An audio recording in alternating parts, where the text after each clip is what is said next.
Le point de départ de toute réalisation est le désir. Gardez cela constamment à l'esprit. Les désirs faibles produisent des résultats faibles, tout comme un petit feu produit une petite quantité de chaleur. Sans désir, il n'y a pas de feu. Le feu intérieur ne peut sortir que lorsque vous le voulez vraiment. C'est pourquoi le début de toute grande chose est le moment où vous décidez que vous devez l'avoir, ce désir brûlant de l'intérieur. Ce moment où vous décidez que c'est le début de quelque chose de grand. Faites tout ce que vous pouvez pour trouver cette étincelle, pour obtenir ce feu. La patience, la persistance et la transpiration forment une combinaison imbattable pour le succès. La victoire est toujours possible pour la personne qui refuse d'arrêter de se battre. Rien n'est fini pour la personne qui refuse d'abandonner. Il n'y a pas d'échec pour la personne qui n'abandonne pas. Il n'y a qu'un succès différé s'il ne se produit pas tout de suite. N'abandonnez pas. Ayez de la patience pour le fait qu'il ne s'est pas encore manifesté, mais de l'impatience en travaillant pour l'obtenir. Persistez, et il finira par vous appartenir. La force et la croissance ne viennent que de l'effort et de la lutte continue. Chaque adversité, chaque échec, est une leçon qui vous rapproche du succès. Les chagrins d'amour portent en eux le germe d'un bénéfice égal ou supérieur. La plupart des grands hommes ont atteint leur plus grande réussite juste après leur plus grand échec. L'opportunité se présente souvent sous la forme d'un malheur ou d'une défaite temporaire. La plupart des gens s'efforcent de mener une vie peu ou pas du tout difficile. Personne ne recherche la douleur ou les défis, et personne ne devrait le faire. Mais c'est précisément là que réside la croissance, dans les défis et les luttes qui découlent de la recherche de ce que l'on veut vraiment dans la vie. Ceux qui refusent d'aller chercher ce qu'ils veulent vraiment dans la vie ont échoué. Par défaut, bien sûr, ils n'auront peut-être pas à subir de revers. Ils n'auront pas à vivre dans l'embarras de l'échec. Mais ils devront vivre avec quelque chose de bien pire, à savoir le regret. Si vous vous efforcez vraiment de devenir la meilleure version de vous-même, il y aura des échecs, des peines de cœur, de l'embarras et tout ce qu'il y a entre les deux. Mais si vous refusez d'abandonner, si vous persistez, non seulement vous parviendrez à atteindre votre objectif, mais vous gagnerez quelque chose de bien plus précieux. La fierté et le caractère. La fierté et le caractère ne viennent que de la croissance. La croissance n'est possible qu'en se dépassant. Elle ne s'achète pas, elle se mérite. Dites-moi comment vous utilisez votre temps libre et comment vous dépensez votre argent, et je vous dirai où et ce que vous serez dans 10 ans. Comment savoir à quoi ressemblera votre avenir? Examinez vos habitudes quotidiennes. Si elles sont solides, votre avenir le sera aussi. Si elles sont conçues pour vous faire progresser vers la vie que vous souhaitez, vous progresserez vers la vie que vous souhaitez. Si elles ne le sont pas, vous ne le ferez pas. Vous avez, pour être attentif à la façon dont vous dépensez votre temps et votre argent, créer un plan d'action quotidien qui, au fil du temps, vous permettra de prendre de bonnes habitudes. Des habitudes qui vous rapprocheront de vos objectifs. Un objectif est un rêve assorti d'une échéance.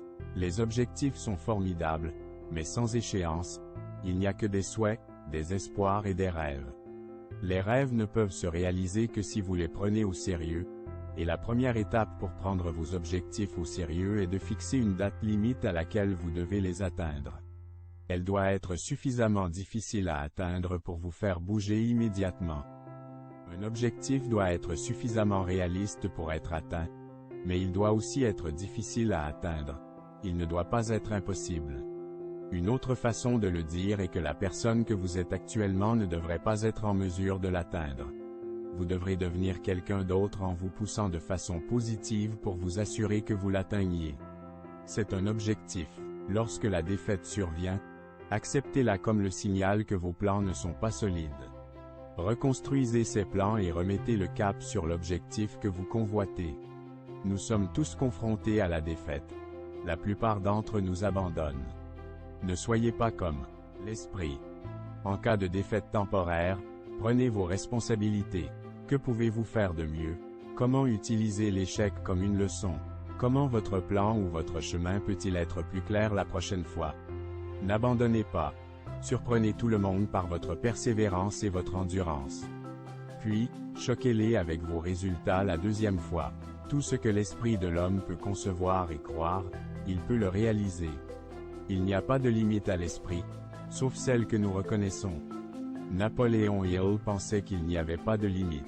La plupart des plus grands hommes de l'histoire ont refusé d'envisager les limites de l'esprit. Il n'y a pas de foule au sommet de la hiérarchie. La majorité, si c'était le cas, n'aurait jamais été grande, et nous ne saurions peut-être jamais qu'elle a existé. Refusez d'accepter les limites de votre famille, de vos amis ou de la société. Si cela n'a jamais été fait auparavant, croyez que vous pouvez être le premier. Si personne ne croit en vous, soyez celui qui commence. Il est très clair que l'état d'esprit est le meilleur atout que vous puissiez avoir si vous voulez faire de grandes choses dans votre vie. Développez cet état d'esprit, croyez en vous et devenez inarrêtable. L'échelle du succès n'est jamais bondée à son sommet. Point. L'échelle n'est pas bondée au sommet parce que la plupart des gens s'installent. La plupart des gens s'installent avant de monter sur l'échelle. Ils s'installent dans leur travail, dans leurs relations, dans leur santé. Ils refusent de faire des efforts dès le départ, et leur vie, même le simple fait de passer la journée, devient un effort gigantesque. Faites partie de ceux qui n'ont pas peur de prendre le chemin le plus difficile au début pour pouvoir profiter du chemin le plus facile plus tard dans la vie. Continuez à gravir les échelons et, lorsque vous arriverez au sommet, voyez si vous pouvez inspirer quelqu'un d'autre à continuer à grimper. Si vous voulez un beau corps, c'est votre responsabilité. Si vous voulez un bon état d'esprit, c'est votre responsabilité. Le gouvernement peut vous taxer jusqu'au talon, mais personne ne peut taxer votre esprit. C'est toujours quelque chose que vous contrôlez. Personne ni aucun événement ne peut vous conquérir, sauf vous-même. Prenez soin de votre corps, c'est à vous d'en faire ce que vous voulez. Point. Il n'y a rien de plus important que l'esprit. Nourrissez-le de pensées positives, d'enseignements qui vous aident à grandir, de tout ce qui vous permet de vous sentir mieux et plus fort en tant qu'être humain. Il n'y a rien de plus important. La voie du succès est celle de la recherche permanente de la connaissance. Recherchez délibérément la compagnie de personnes qui vous influencent à penser et à agir pour construire la vie que vous désirez. L'éducation vient de l'intérieur. Elle s'acquiert par la lutte, l'effort et la réflexion. Personne n'a jamais progressé en faisant comme s'il savait tout sur tout. Soyez assez humble pour savoir que vous ne savez pas tout. Commencez maintenant, n'attendez pas. Le moment ne sera jamais parfait.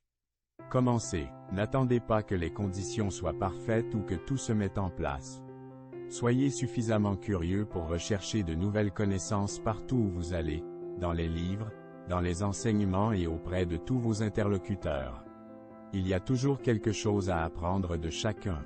Entourez-vous surtout de personnes qui vous permettront d'améliorer votre avenir ou de vous sentir bien dans le présent. Vous êtes le maître de votre destin. Vous pouvez influencer, diriger et contrôler votre propre environnement.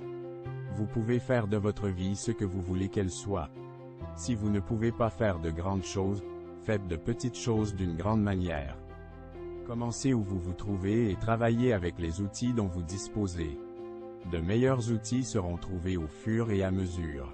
N'oubliez pas d'appliquer ces conseils pour améliorer votre vie, vos finances. Et en parlant de finances, une formation gratuite vous est proposée sur le premier lien de la description. Elle vous permettra de gagner au moins 1000 € par mois avec le Media Buying tout en travaillant depuis le confort de votre maison.